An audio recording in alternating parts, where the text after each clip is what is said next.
इंसान का, काम है भगवान का, ये काम नहीं इंसान का, ये काम है भगवान का।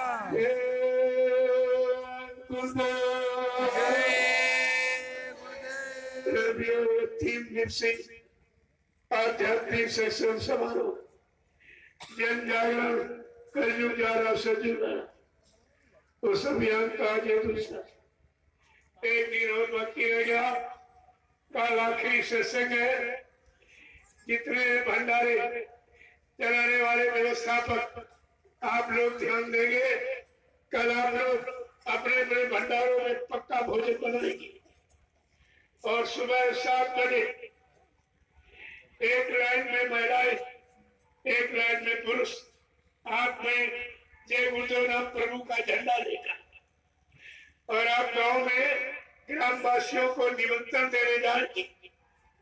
महिलाएं से कहेंगी कि आज आप लोग अपने घर में चूल्हा नहीं जलाएंगे।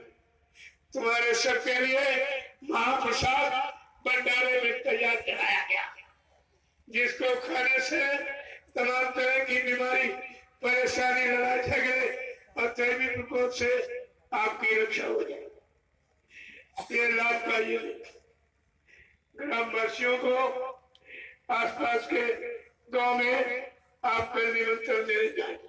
कोई नारेबाजी नहीं करेगी, केवल जय गुरुदेव नाम प्रभु का बोल कर ही आप गांव में महिलाओं को बताएंगे, पुरुषों को बताएंगे। और गांव में जो कुंवारी कन्याएं जिनकी शादी नहीं है उनको भी आप निमंत्रण देके आएंगे। उनके माँ बाप से कहना आप अपनी कन्याओं को लेकर जरा चलिए और कुटी के बाहर दर्शन कक्ष बना है, वहां पर लाइन में ये कन्याएं खड़ी हो जाएगी। मैं इनको अपने हाथ से प्रसाद दूंगा और बरकत दूंगा, जो हिंदुस्तान में किसी ने कभी कहा। इन बेटियों की चिंता न किसी नेता को है न किसी महात्मा को, और ये बेटियां आगे मां बनेगी। इससे ध्रुव प्रयाग जन्म ले तो धर्म की स्थापना हो जाएगी और सूरवीर चरित्रवान अगर पैदा हो तो देश दुनिया समाज का कल्याण हो जाएगा। प्रभु कितने बड़े ये काम की भूमिका, लेकिन इतनी जल्दी आपकी समझ नहीं है। लेकिन आप गांव में जो कुंवारी कन्याएं जिनकी शादी नहीं हुई है उनको भी निमंत्रण देना और उनके माँ बाप इन कन्याओं को लेके आएंगे और कुटी के बाहर दर्शन कक्ष बना, वहां पर लाइन से खड़े हो जाए। ये 11 बजे का इनके लिए 11 बजे का समय कन्याओं के लिए, और भोजन भंडारा जो ग्रामवासी नरनारियों को जो निमंत्रण है वो 12:30 बजे भंडारे में तुम्हारा वहां प्रसाद है। इधर कन्याओं का यहाँ हो जाए। कन्या जब ये प्रसाद पालेगी इसके बाद ये भी भंडारे का महाप्रसाद जरूर करेगी। उससे तमाम तरह की बीमारी, क्या ये काम कोई करा सकता है भोजन खिला के? अरे आपको यहीं से पहचान करनी चाहिए कि सच्चाई किसे कहते हैं, झूठ किसे कहते हैं, असल क्या है, नकल क्या, ये सब जानकारी। ये मेरी नकल कोई नहीं कर सकता।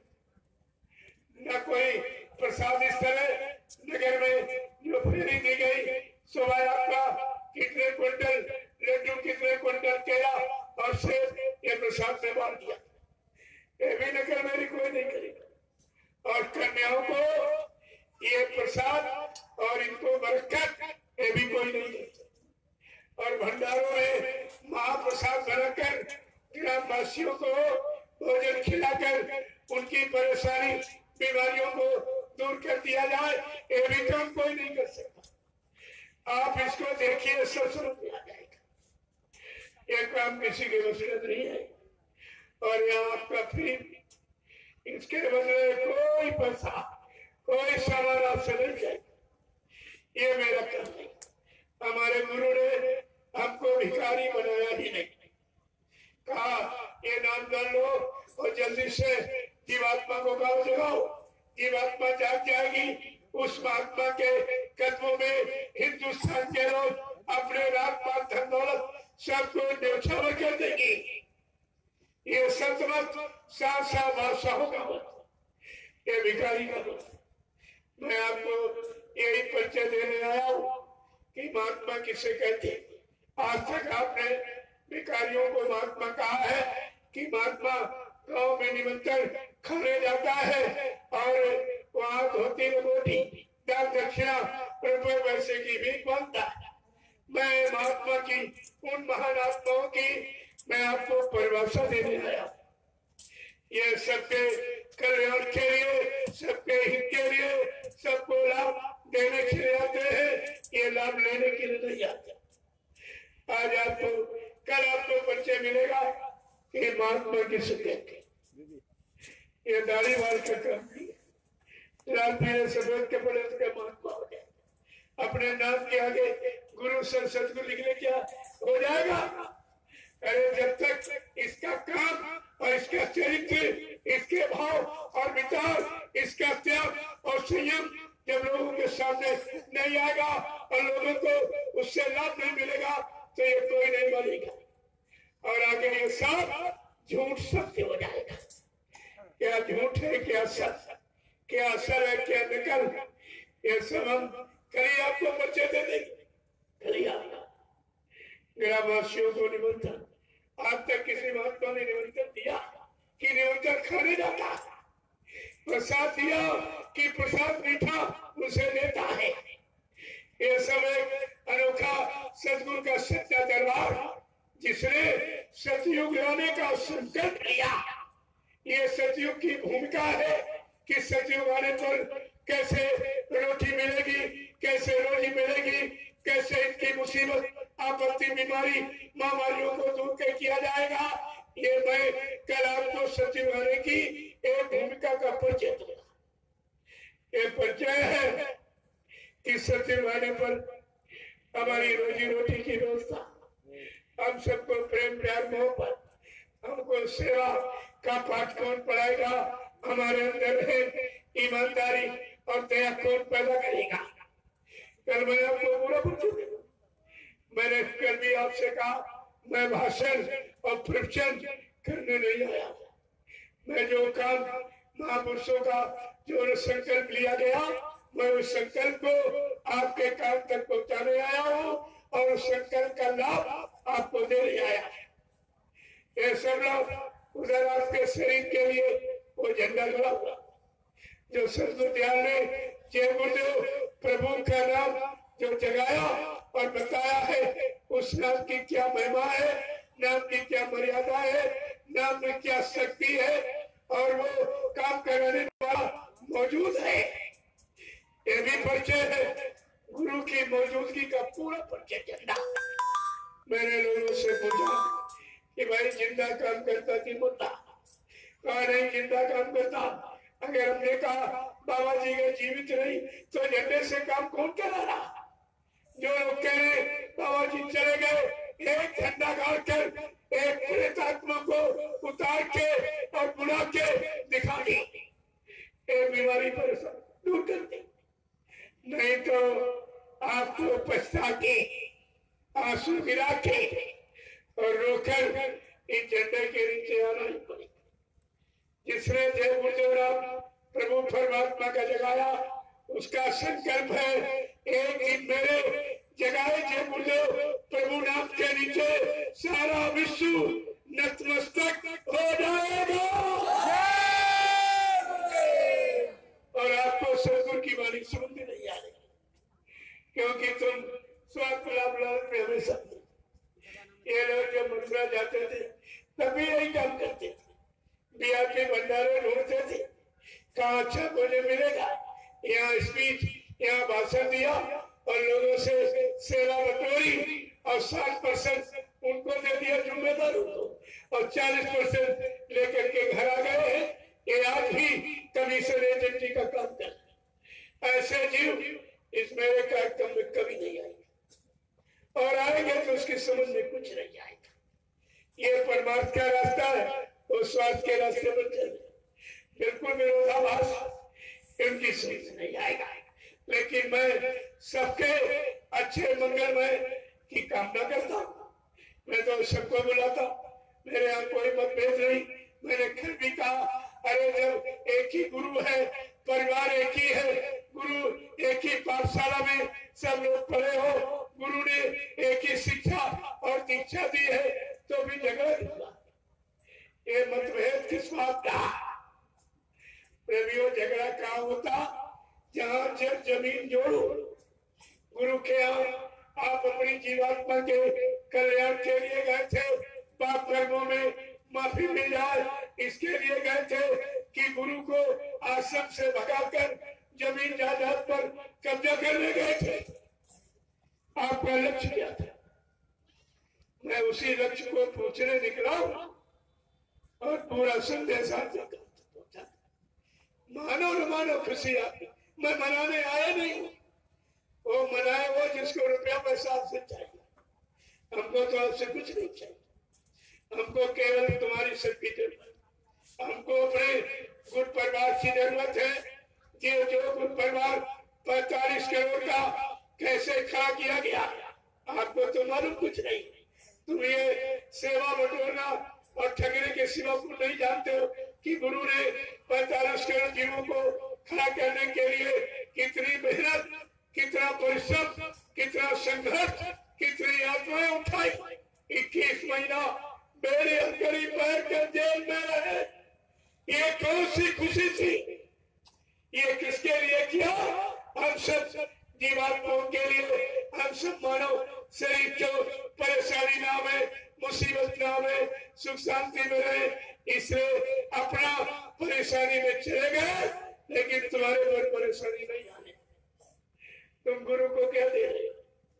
मौत का कलंक लगाए, झूठा प्रचार कर रहे हो कि मर के करेंगे। अरे कहना कब बंद करेंगे? क्या किसी ने कभी मुर्दे का प्रचार हुआ? अरे जिंदे का प्रचार हुआ कि मुर्दे का? मुर्दाबाद कहना ठीक है, जिंदाबाद कहना ठीक। तुम्हारी ये भी समझ में नहीं आ रहा। जिनको आपने कभी नहीं देखा, न राम को, न कृष्ण, न हनुमान, शंकर, न देवी देवता, वो घर में पत्थर की मूर्ति है, कागज के अंदर, फिर भी जिंदा मान के पूजा करते। किसी को मुर्दा नहीं कहा जाता। और जिस सदगुरु को आपने मथुरा में कितनी बार देखा, कितना सत्संग सुना, कितने वचनों का आपने प्रचार किया और नाम डाल दिया जीवात्मा के उद्धार के लिए, तुम्हारी शारीरिक, पारिवारिक कितने मुसीबत, बीमारी, महामारी, झगड़ों को आपका निपटाया और उनको आप मुर्दा किया। तुम्हारी ये भी समझ में नहीं आ रहा कि अब ये कह क्या रहे? अरे अपने गुरु को अगर मुर्दा कहोगे तो लोग तुमको क्या मानेंगे? जब गुरु तुम्हारा झूठा निकल जाएगा, क्या तुम सच्चे माने जाओगे? ये तो विचार आपको रखना चाहिए। इसलिए मैं तो भाई प्रार्थना करना, प्रार्थना के सिवा में कहीं कर मान जाओ अच्छी बात है, नहीं मानोगे पीछे कुदरत खड़ी बनाने की। लेकिन हिंदुस्तान में कोई प्रेमी ये नहीं कह सकता हमको सदगुरु के वचन बताए नहीं गए, उनके वादे, उनकी संकल्प, उनकी प्रतिज्ञा हमको बताई नहीं गई। मैं तो इसलिए आया हूं, मैं तुम्हारे यहाँ कोई किसी के निर्धार अक्षर बुरा करने नहीं आया, किसी से पैसा भी लेने नहीं आया, कोई स्वार्थ लालच मेरा नहीं है। केवल विशुद्ध परमार्थ की भावना को लेकर आया हूँ और परमार्थी रास्ते की जानकारी आपको दे रहा हूं। अब तुम्हारी समझ में ना आया तो हम उसके लिए क्या करें? उसके लिए हम क्या करें नहीं समझ में आ रहा। इससे और सरल स्पष्ट क्या कहा जाए? जय गुरुदेव, जय गुरुदेव, जय गुरुदेव, जय गुरुदेव। नाम किसका? जय गुरुदेव। नाम किसका? प्रभु का प्यारा नाम।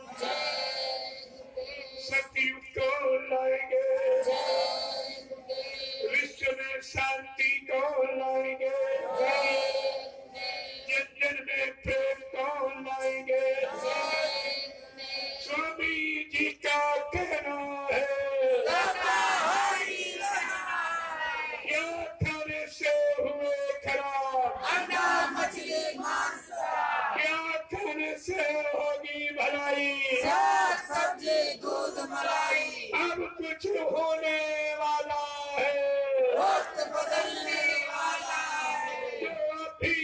समझ न पाएंगे, वो बार बार पछताएंगे। जो अभी जान न पाएंगे, वो जीवन भर पछताएंगे।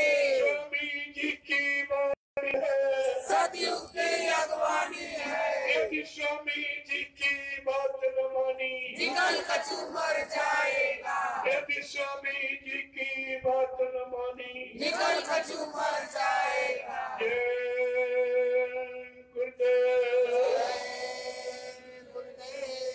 प्रेमियों, कल का आखिरी सेशन थोड़ा बहुत छूट गया, कल पूरा कर लीजिए। ये चीज आपको मिलेगी नहीं। जितने लोग खड़े हो, इसमें से तमाम लोग शरीर से चले जाएंगे, उनको ये सत्संग मिल नहीं पाएगा। इसलिए आप इसको ले लीजिए, आपके लिए अच्छा रहेगा, आपके काम आएगा भविष्य में। ये सब काम की चीजें, इसलिए कल का आखिरी सत्संग है। आज का सत्संग भी आप लोग अपने अपने मोबाइल पर लोड कर और सब प्रेमियों को सुन दीजिए। जो सुनेगा वो भागता चलाएगा, जैसे आवाज सुनेगा भागता चलाएगा। जब सत्संग सुनेगा सारी शंका चली जाएगी। यहाँ कोई भ्रम प्रचार नहीं होता। अब तुम भ्रम में चले गए, वो बातें गलत थी। यहाँ जो 10 जुलाई 1952 से 2012 तक आपको जो सुनाया समझाया, उन्हीं बच्चों को एक बार फिर से याद करना जा रहा, क्योंकि कोई प्रेमी 3 वर्ष का नामदारी, कोई 5, 10, 15 वर्ष, और सत्संग हो रहा 10 जुलाई 1952। ये बेचारे बीच में जाके बैठ गए। इनको भी नहीं मालूम कि बाबा जी ने पहले क्या सुनाया, क्या कहा, कौन कौन सी भविष्यवाणियां की। उन्हीं प्रेमियों के वास्ते ये अभियान जारी किया कि कोई यानी मुसलमानों की तरह हम आपको ये नहीं कहने देंगे कि हाय हुसैन हम न हुए। आप मौजूद हो, आपकी मौजूदगी में सतगुरु के वचनों की याद कराई जा रही है। तो आप समझ पर ये नहीं कह सकते कि हमको किसी ने बताया, बस इतना समझ लो तो भी आप बताओ। और हमको आपसे कुछ नहीं चाहिए। मैंने कल भी आपसे कहा था कि हमको तुम्हारा 1 रुपया भी नहीं चाहिए, हम करेंगे क्या? मेरा कोई खर्चा नहीं। ये कपड़े आप ही देते हो, मैं तो पहनता नहीं, आपने दिया तो पहन। एक रोटी जो 24 घंटे खत्म, कोई फल फूल मेवा नहीं, कोई मीठा नहीं, कोई घी तेल तला, ये मुझे नहीं। वो एक रोटी है, उबली दाल, उबली सब्जी, हर गरीब के घर में मिल जाएगी। हम तुम्हारा रुपया पैसे धन दौलत सामान की क्या, इसकी जरूरत नहीं है, तुम्हारी सबकी जरूरत। पहले समझ लो सारा। हमको जब तुम्हारी जरूरत, तो किसी से हमारा राज तो सबसे प्रेम, सबका सबके भाव बन जाए। सब लोग अपना परमार्थ बना लो, अपनी जीवात्मा जगह घर पहुंच चलो। ये तो सबके लिए एक कल्याण की आवाज हो। अब आपके स्वास्थ्य में कोई बाधा पड़ रही हो तो विरोध आप करेंगे, लेकिन विरोध का कोई मतलब नहीं। विरोध किसी का नहीं है, विरोध गुरु का करेंगे, क्योंकि सत्संग गुरु का है, ये वचन गुरु के है, व्यवस्था गुरु की है। तो आप किसी का विरोध नहीं, तुम सीधे गुरु का विरोध करते। इसलिए आप पहले समझ लीजिए और अपनी बुद्धि को ठीक कर लीजिए, आपके लिए अच्छा रहेगा।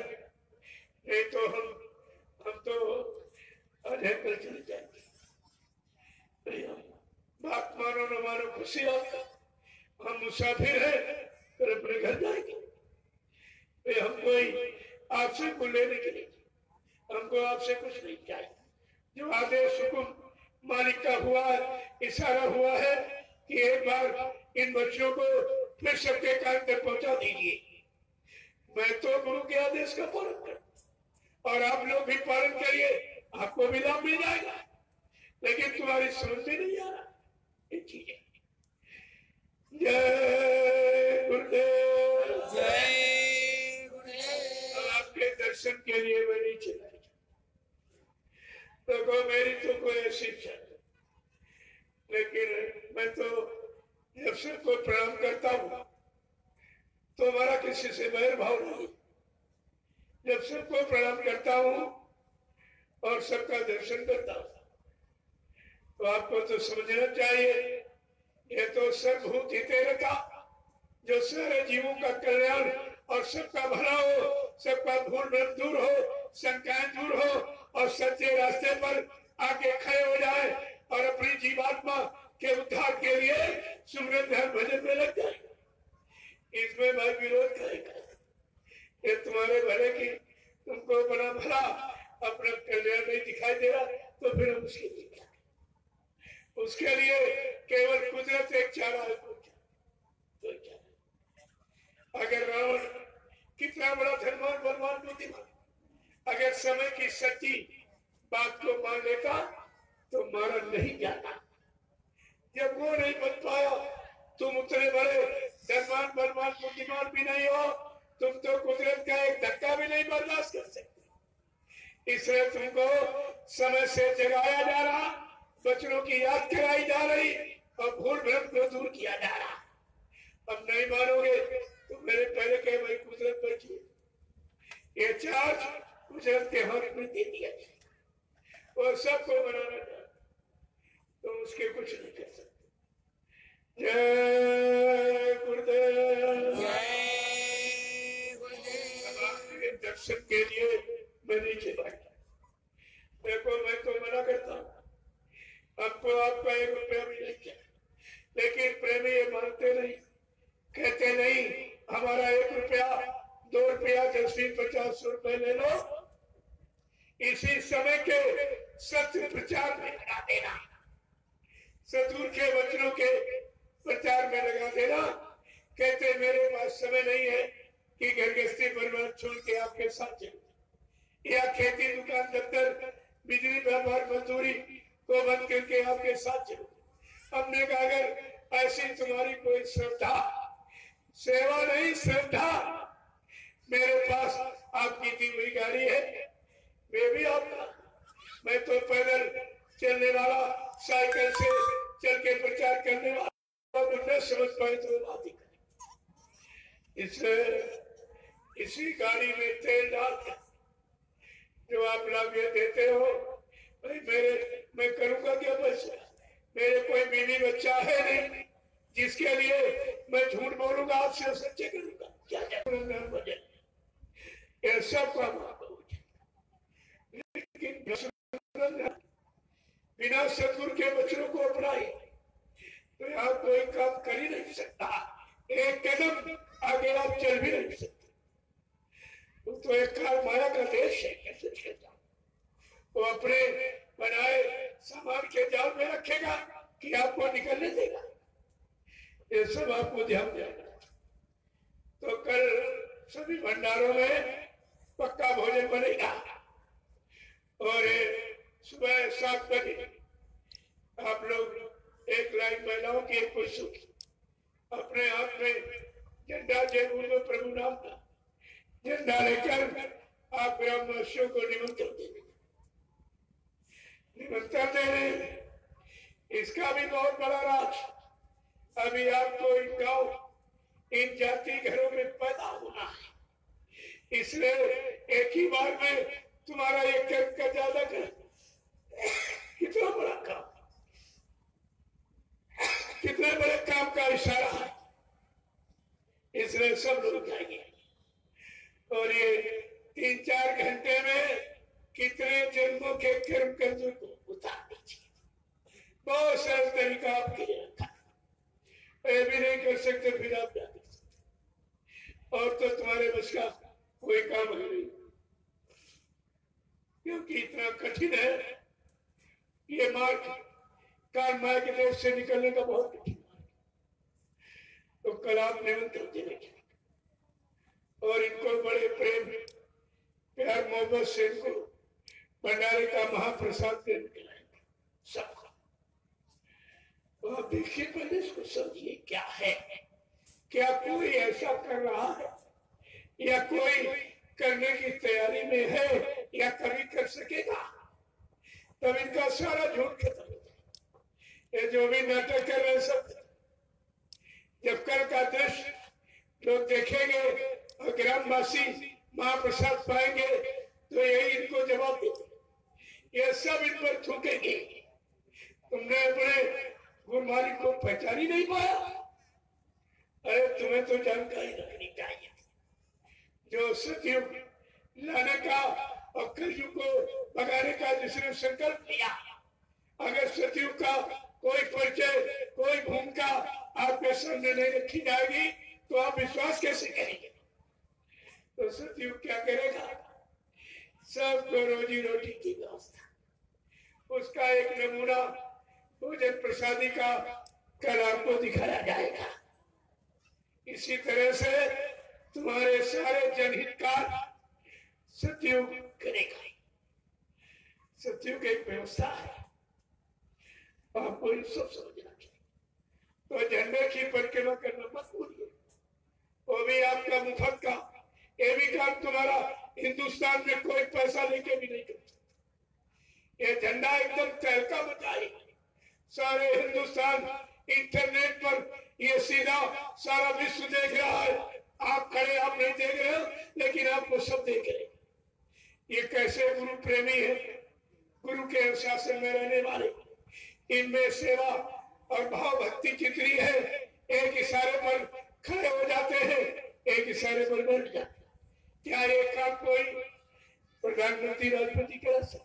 इस तरह इतना आदेश देकर इतने अनुशासन का काम कोई करा सकता है? ऐसी सेवा और श्रद्धा भाव कोई पैदा कर सकता? आप इसे देखिए, तुम्हारे सामने सुनो रहा। यहाँ भाषण पर नहीं, जो किया करना है वो आपको दिखाया जा रहा है। आगे क्या किया जाएगा उसकी एक भूमिका व्यवस्था का परिचय भी आपको दिया जा रहा है। जय गुरुदेव। को एक कार्यक्रम पूरी रांची राजधानी का तो सबका हुआ। ऐसे जनहित कार्यों में, ऐसे मानव कल्याण हितकारी कार्यों में आप अपनी गाड़ी कमाई का कुछ न कुछ सहयोग करना चाहिए, क्योंकि ये समय आपको फिर मिलेगा नहीं। इसी सत्संग को सुनने के लिए आगे इतना खराब समय आ रहा, तुम्हें 400-500 किलोमीटर दौड़ के जाना पड़ेगा, तब तक महात्मा दूसरी जगह चले जाएंगे। इसी तरह तुम इस चीज को पा नहीं सकोगे जो आज आपको बिना पैसे यानी मुफ्त में इतना बड़ा लाभ इस धरती पर कोई नहीं दे सकता। तो आप झंडे की परिक्रमा मत बोलिए, तो नाम की महिमा है, गुरु के जीवित होने का पक्का प्रमाण है। वो ऐसा काम कोई कर ही नहीं सकता। तो ये आपको सब, और ये झंडा ये सामने का आपकी जीवात्मा के उद्धार की। यहाँ भी कुछ देर बाद 1 घंटा संग बजेगा, एक छोटी सी प्रार्थना, 1 घंटे सुनने नहीं कर्म करते तो यही कर लो। 1997 में सामूहिक भजन का आदेश सारे हिंदुस्तान के प्रेमियों को दिया गया। चलो आप नहीं कर पाए तो 3 दिन यहीं बैठकर सामूहिक भजन करके गुरु के आदेश का पालन करके परमार्थी लाभ उठा लीजिए। ये भी अवसर तुम्हारे हाथ से निकल जाएगा। और सुबह 5 बजे घंटा संग बजता, एक छोटी सी प्रार्थना, 1 घंटे सुनंदम भजन। ये कोई करा रहा है? अरे जरा विचार करो, ये काम कहाँ कराया जाता था और आज कहाँ कराया जा रहा है, या और कोई करा रहा है? ये सब आपको समझना चाहिए। जब तुम्हारे सामने हो रहा है तब तुम्हारी समझ में नहीं आ रहा। तो ये दोनों काम आप जीवात्मा के कल्याण का ये झंडा है, और शरीर के लाभ का वो झंडा खेतों में और भंडारों में महाप्रसाद, कुंवारी कन्याओं को बरकत प्रसाद। देखिए काम कोई कर सकता, ये चौमुखी लाभ बिना पैसे, कोई स्वार्थ लालच नहीं। इसको कहते हैं सतगुरु का सच्चा दरबार। ये सच्चा दरबार है जहाँ से सबको लाभ मिलेगा, किसी का नुकसान नहीं होगा। अब ये जरूर है तुम जिस भावना में आए हो, क्योंकि भावना प्रधान होती है, जाती रही भावना जैसी गुरमूर्त देखी तिलतसी। जो जिस भावना में बैठा है, रह रहा, खा पी रहा है, उसको गुरु उसी शक्ल में दिखाई देता है। गुरु के अनंत रूप, एक रूप नहीं। राम तो 16 कला से आए, कृष्ण 64 कला से आया, और सदगुरुदयाल असंख्यों कलाओं से आएगा। जो सत्य बुलाने का जिसने संकल्प लिया, और कलयुग को भगाने का जिसने कदम उठाया है, सब आपको समझना चाहिए। ये जानकारी आपको रखनी चाहिए। अगर गुरु के वचनों की जानकारी होती तो प्रेमियों कोई कहीं शंका का विषय ही नहीं है। शंका तो तुम्हारी अज्ञानता के कारण है।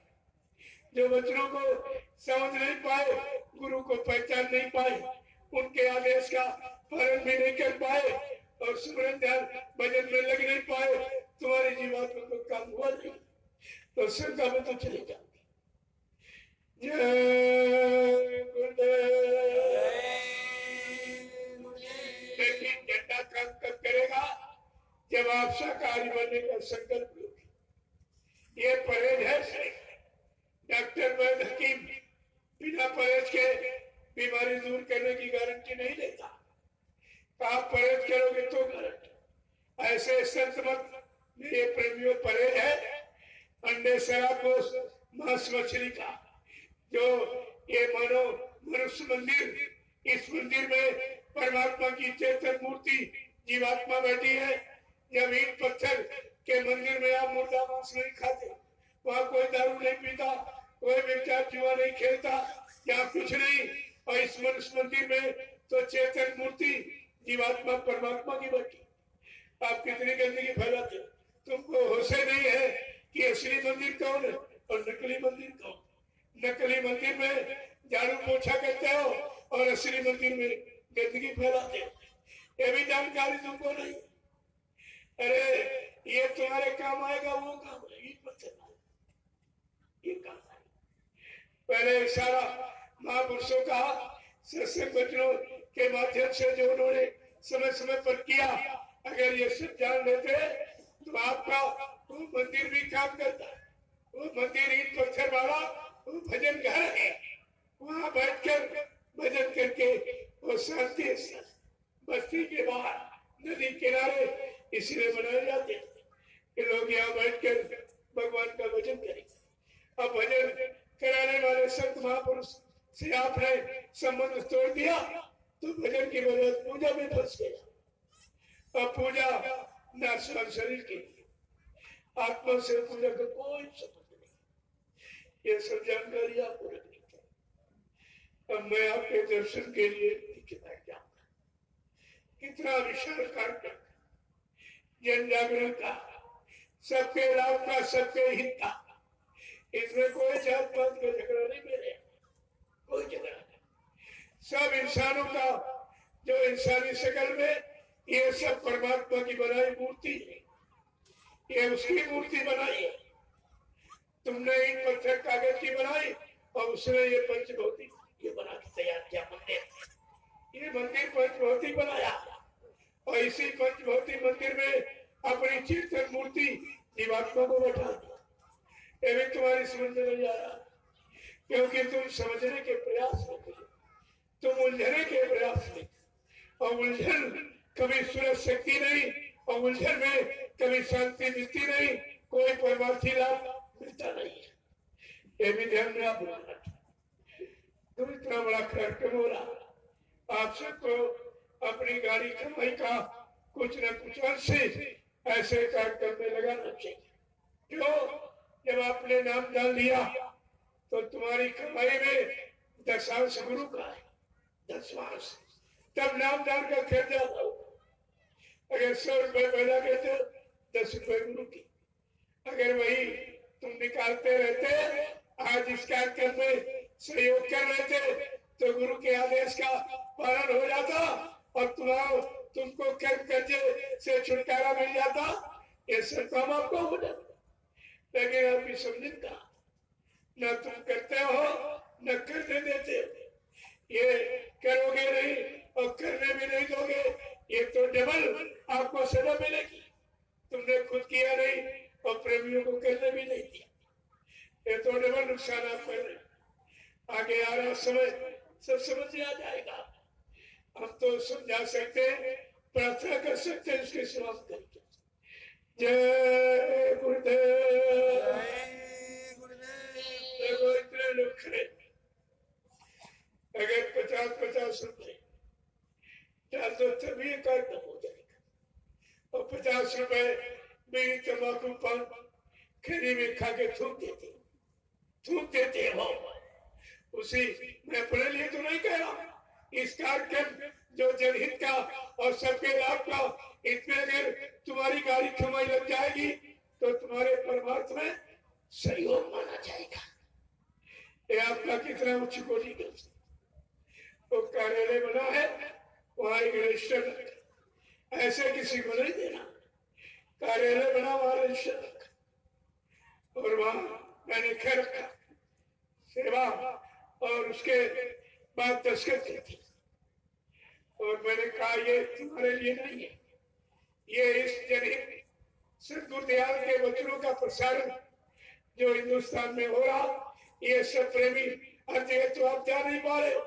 आज आपके घर में, अरे जिले में हो समझो घर में हो रहा, अगर घर में भी आपने सेवा करके कोई परमार्थी लाभ नहीं उठा पाया तो तुम्हारे जैसा दुर्भाग्यशाली को। तो ये सबका बहुत थोड़े से यहाँ एवं सेवा नहीं मांगी जाती। यहाँ जो लोगों ने तुम्हारी सेवा किया, तुम्हारे बैठने के लिए छाया बना दी, सुनने के लिए साउंड सर्विस लगा दी, लाइट रोशनी में रहने के लिए रात भर जनरेटर चलता, और भोजन के लिए ये भंडारे आपकी सेवा कर, तो तुम्हारा फर्ज क्या है? क्या सबकी सेवा लेके सेवा का कर्जा लाद के चले जाओगे?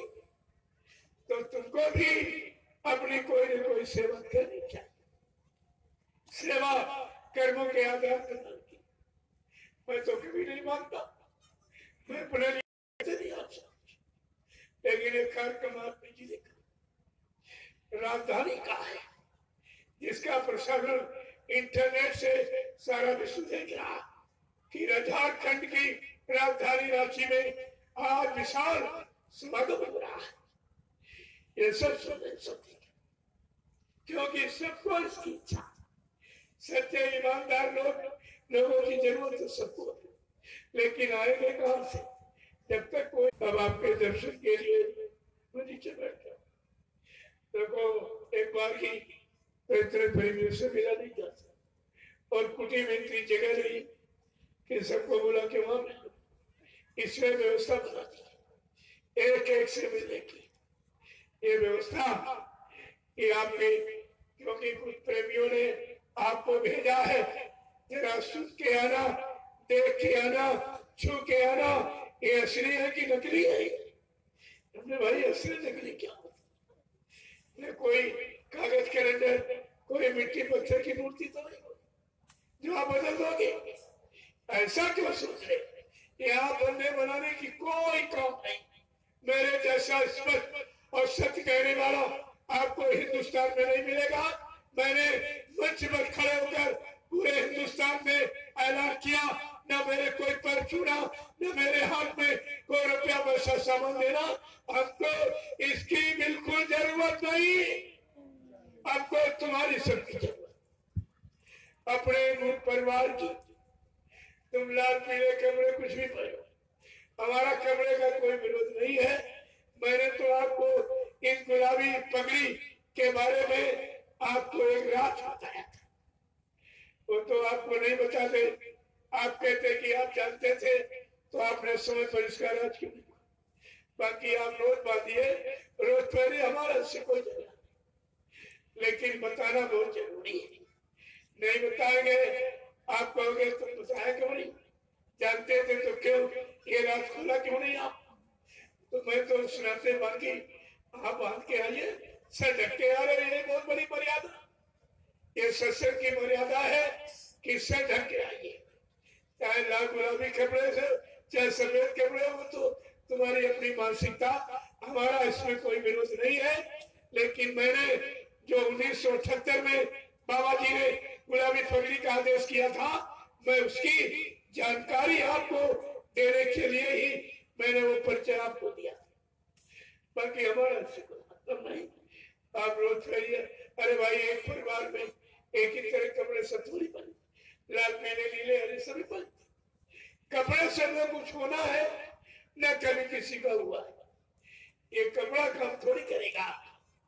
तो ये बताओ भजन बचाएगा कि कपड़ा बचाएगा? भजन। अगर कपड़े से बचाव हो जाए तो बाबा जी ने नाम क्यों दिया? क्या? अरे कपड़ा भी जीवात्मा निकल जाएगी इस शरीर से। इन लाल पीले कपड़े को घर के परिवार के लोग उतार के फेंक देते हैं, एक सफेद कपड़े की रंगोली लगा के देते। ये कपड़ा तो यही रह जाएगा, ये कपड़ा भी बेकार, और ये शरीर जीवात्मा का कपड़ा ये भी जला दिया जाएगा। ये दोनों कपड़े बेकार। इस शरीर में कहीं कपड़ा बचाव करता है, इतने भी तुम्हारी समझ में नहीं आई। जय गुरुदेव। इसलिए मैं आप सबके दर्शन के लिए अब नीचे बैठ जाए। कल की तैयारी को समझ लीजिए तो आप सबके लिए अच्छा रहेगा।